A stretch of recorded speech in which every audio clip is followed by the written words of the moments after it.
இவங்கள கூப்பிட்டா நீ இவங்க என்ன சொல்ல போறாங்கன்னு ஒன்றும் தெரியலையே. நானும் பேசுறேம்மா. சொல்லுங்க மேடம், இப்போதான் எங்க ஞாபகம் உங்களுக்கு வந்துச்சா? இல்லம்மா, ரத்தம் கம்மியா இருக்கான், பெரிய ஆஸ்பத்திரிக்கு எழுதி கொடுத்துருக்காங்க, கூட ஆள் வேணும்னு சொல்றாங்க, கொஞ்சம் வர்றீங்களா? இப்போதான் நாங்களாம் கண்ணுக்கு தெரியுறோமா? அன்னைக்கு நாங்களாம் வேணாம் அப்படின்னு சொல்லி ஓடி போனேன். நானே என் வாழ்க்கையை பார்த்துப்பேன் அப்படின்னு சொன்னேன். இப்போ எங்கே போச்சு அந்த வீராப்பெல்லாம்? அவன் தான் முக்கியம், என்னை பார்த்துப்பான்னு சொன்னேன். எங்கே போன? அவர் வெளியூர் போயிருக்காருமா, அவங்க அம்மாவுக்கு உடம்பு சரியில்லைன்னு. நீங்க வர்றீங்களாம்மா? கொஞ்சம் என்னால் வர முடியாது, எனக்கு வேலை இருக்கு. உங்களுக்கு தேவை, உங்களுக்கு காரியம்னா தான் நாங்கள் வேணும். அப்போ மற்ற நேரத்தில் நாங்கள் தேவையில்லை.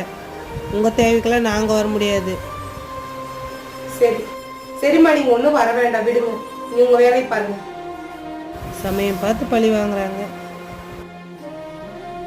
ஏமா யாரும் வரலையா? யாரும் வர முடியாது டாக்டர். இப்ப நான் என்னதான் பண்ணணுங்க?